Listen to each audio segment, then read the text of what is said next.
তেহরানে নতুন করে ইসরায়েলের প্রাণঘাতী হামলার জবাব দিচ্ছে ইরান। আয়াতুল্লাহ আলী খামেনির দেশ ইসরায়েলের গুরুত্বপূর্ণ স্থাপনাগুলোতে আরও বিধ্বংসী অভিযান পরিচালনার অঙ্গীকার করেছে। ইরানের বিপ্লবী রক্ষী বাহিনী এক বিবৃতিতে ইসরায়েলকে কড়া হুঁশিয়ারি দিয়েছে। বিবৃতিতে তারা বলেছে, ইসরায়েলের গুরুত্বপূর্ণ স্থাপনাগুলোতে আরও বিধ্বংসী অভিযান চালাবে তেহরান। সম্পূর্ণ ধ্বংস না হওয়া পর্যন্ত হামলা অব্যাহত থাকবে। ইসরায়েলে ইরানের সর্বশেষ হামলায় কমপক্ষে 4 জন নিহত এবং আরও কয়েক ডজন ইসরায়েলি আহত হয়েছেন।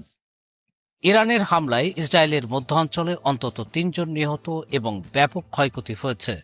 আহত হয়েছেন অনেকে। 16 জুন সোমবার ইসরায়েলের তেল আবিব সহ 4টি এলাকায় ইরানের ব্যালিস্টিক ক্ষেপণাস্ত্র সরাসরি আঘাত হেনেছে।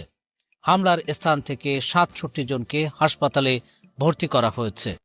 وما توفيقي إلا بالله نصر من الله فتح قريب وآخر دعوانا أن الحمد لله رب العالمين।